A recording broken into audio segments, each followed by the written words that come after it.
तो प्रत्येक साल में आने वाली एकादशी यदि कोई व्रत करता है तो बोले प्रत्येक एकादशी का पुण्य फल अनंत कोटि गुना अनेक रूपों में जीव को प्राप्त होता है। 13 अप्रैल को भी आने वाली एकादशी है बरूथनी एकादशी। वैशाख महीना स्कंद महापुराण के अनुसार माना जाता है कि वैशाख महीना अपने आप में सबसे महत्वपूर्ण माना जाता है।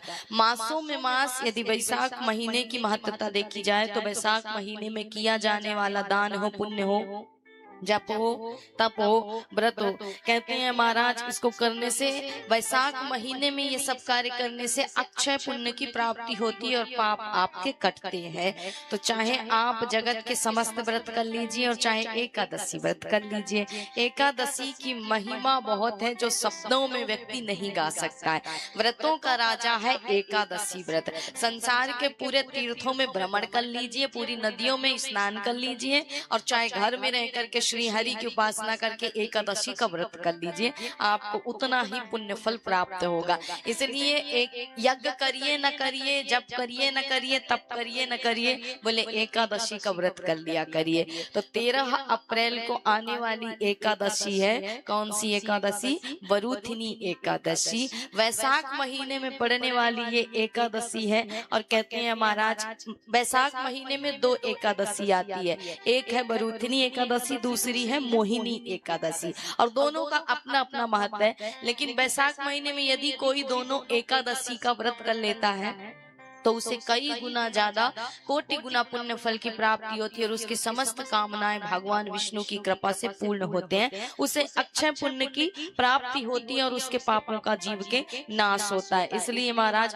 माना जाता है कि कृष्ण पक्ष के, वैशाख महीने के कृष्ण पक्ष की एकादशी को वरूथनी एकादशी कहते हैं, जो कि रात्रि में ही 13 तारीख को यह तिथि आरंभ हो रही है। इसलिए हमारे वैष्णव संप्रदाय में माना जाता है कि जो तिथि लेकर के सूर्य आते हैं, इसलिए हमारे सनातन में क्या माना जाता है, बोले रात्रि कालीन 12 बजे के बाद दिन दूसरा नहीं लगता। हमारे यहाँ सूर्योदय के समय से दिन परिवर्तन होता है, अर्थात 24 घंटे में सूर्योदय से तिथि जो आरंभ होती है वही सूर्योदय तक एक तिथि रहती है। और सूर्योदय के समय सूर्य जब उदित होते हैं जिस तिथि को लेकर के, उसी तिथि में हमारे यहाँ व्रत जब तप किया जाता है। इसलिए जो तिथि आ रही है एकादशी की, वरूथनी एकादशी की, वो 13 तारीख को रात्रि से ही आरंभ हो जाएगी।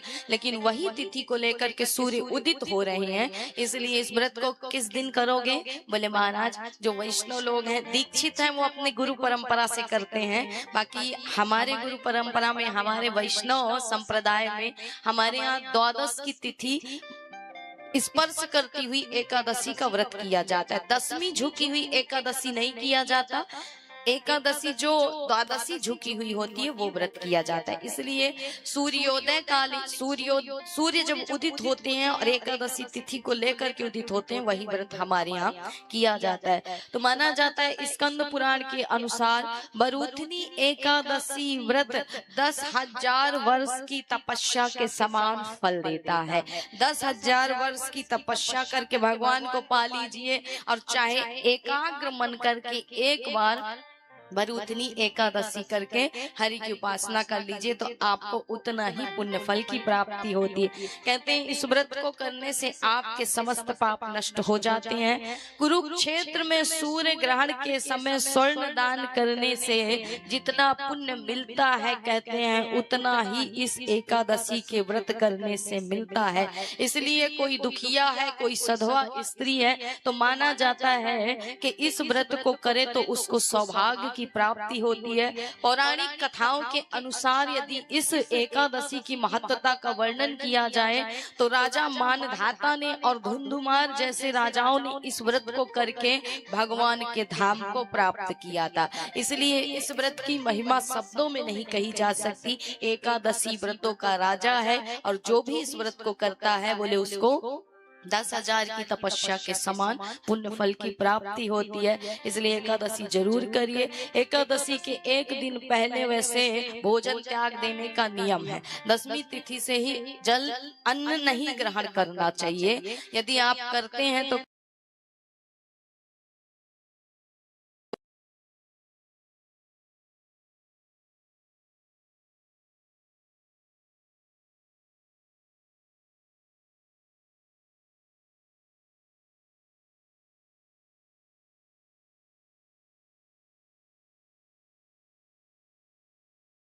रोटी खिला दीजिए, पराठा पूड़ी खिला दीजिए, कुछ भी खिला दीजिए, पर एकादशी के दिन चावल नहीं बनाना चाहिए। और हम लोग जो व्रत करने वाले होते हैं, जितने भी लोग व्रत करने वाले, उनको नियम लेना चाहिए कि एक रात्रि पहले से ही अन्न का परित्याग कर दिया जाता है। अन्न नहीं त्याग सकते हो कोई बात नहीं, चावल एक रात्रि पहले से पान नहीं करना चाहिए। चावल का परित्याग करके रोटी खा करके व्रत करना है। और व्रत जिस दिन करिएगा उस दिन ध्यान रखिए कि घर में चावल नहीं बनना चाहिए, किसी के निमित्त नहीं बनना चाहिए। यदि एकादशी को घर में चावल भी बनता है, आप नहीं खाते हो, तो भी आपको व्रत का उतना पुण्य फल प्राप्त नहीं होता है। और किसी न किसी वजह से इसीलिए हमें व्रत का उतना पुण्य नहीं मिलता है, क्योंकि कहीं ना कहीं अनजाने में सही घर में चावल तो बन रहा है। इसलिए महाराज कहते हैं चावल का स्पर्श भी इस दिन नहीं करना चाहिए। इस दिन चावल में पाप का वास होता है। ब्रह्म मुहूर्त में उठ करके इस दिन स्नान करिए, स्नान करके स्वच्छ वस्त्र धारण करिए, मंदिर की सफाई करिए, श्री हरि विष्णु की मूर्ति के चित्र के सामने घी का दीपक जलाइए और कहते हैं ओम नमो भगवते वासुदेवाय मंत्र का जाप जरूर किया कीजिए। इस दिन फलाहार रखिए भगवान के सामने और शाम को भगवान विष्णु की आरती करके उस प्रसाद को बांट दीजिए। आप निर्जल व्रत कर सकते हैं तो अच्छी बात है, नहीं तो फलाहार करके भी आप एकादशी का व्रत कर सकते हैं। प्रत्येक एकादशी फलाहार भी कर सकते हैं। बहुत लोग निर्जला करते हैं हर एकादशी को। साल में कितनी एकादशी आती है? 24 आती। कितनी आती? 24। महीने में 2 एकादशी आती है। जब अधिक मास बढ़ता है, पुरुषोत्तम मास बढ़ता है, तो कितनी हो जाती हैं? 26 हो जाती हैं। तो इस साल कितनी आएंगी? 26 एकादशी आएगी। और 2026 का साल भी है, अंग्रेजी साल देखा जाए तो बोले 2026 भी है, और एकादशी भी कितनी आएगी? 26 ही आएगी महाराज। तो 26 एकादशियां पड़ेंगी इस साल, इसलिए कहा जाता है इस दिन भगवान विष्णु की आरती करिए। अगले दिन द्वादश की तिथि में ही पारण कर लेना चाहिए, अर्थात सूर्योदय के बाद जितने काल तक द्वादशी की तिथि हो, कभी कभी कुछ समय के बाद त्रयोदशी तिथि आरंभ हो जाती, तो त्रयोदशी की तिथि में पारण नहीं किया जाता है। यदि द्वादश की तिथि में आपने पारण कर लिया तो ठीक है, नहीं तो अगर त्रयोदशी आरंभ हो गई तो आप व्रत उपवास का पारण नहीं कर सकते, फिर त्रयोदशी भी आपको करना पड़ेगा। कहते हैं कि चाहे वरुथनी एकादशी हो चाहे मोहिनी एकादशी हो, ये दोनों ही वैशाख महीने में पड़ती हैं, इसलिए अत्यंत महत्वपूर्ण है और अनंत गुना पुण्य फल प्रदान करने वाली है। इसलिए जो भी भक्त इस व्रत को श्रद्धा पूर्वक करता है वो अपने पाप को, नाश को, मोह को कहते हैं मुक्त करता है और सौभाग्य की उसे प्राप्ति होती है। इसलिए आज तो व्रत नहीं हो, 13 अप्रैल को एकादशी आएगी ना, उस दिन मत बोलना, भगवान का नाम बोलना।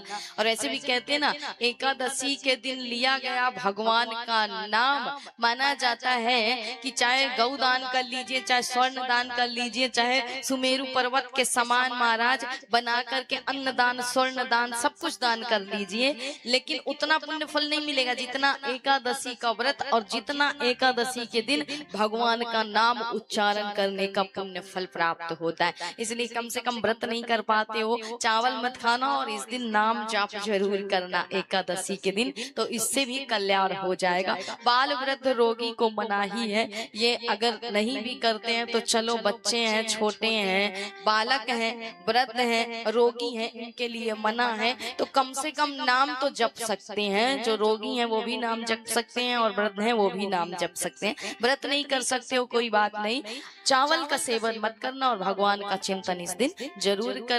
तो एकादशी की महिमा अनंत है और उन्हीं हरि की कृपा से सब कुछ जीवन में सुलभ होता है, सहज होता है। क्योंकि गोस्वामी जी ने कहा है ना कि जेहि पर कृपा ना कराही पुरारी, जेहि पर कृपा ना कराही पुरारी, सोना पाव मुनि भगति हमारी, सोना पाव मुनि भगति हमारी। श्री राम जय राम जय जय रामा, श्री राम जय राम जय जय राम। तुम्हारा कहते हैं सब कुछ भगवान की कृपा से मिलता है। व्रत उपवास करने का शक्ति, साहस, पुण्य फल भी भगवान की कृपा से मिलता है। इसलिए गोस्वामी जी ने कहा है कि जहीं पर कृपा न करही पुरारी, सो न पाव मुनि भगति हमारी। संसार में जिस पर हमारी कृपा न हो जाए, राम कहते हैं कि संसार में जिस पर हमारी कृपा ना हो ना, वो ये कथा नहीं पा सकता, सत्संग नहीं पा सकता, हमारे निमित्त व्रत उपवास रहने का दिन नहीं पा सकता, कुछ भी नहीं पा सकता। तो जिस पर हम कृपा कर दें वही सौभाग्यशाली, और उससे ही जीवन में ये सब कुछ सहज सरल रूप से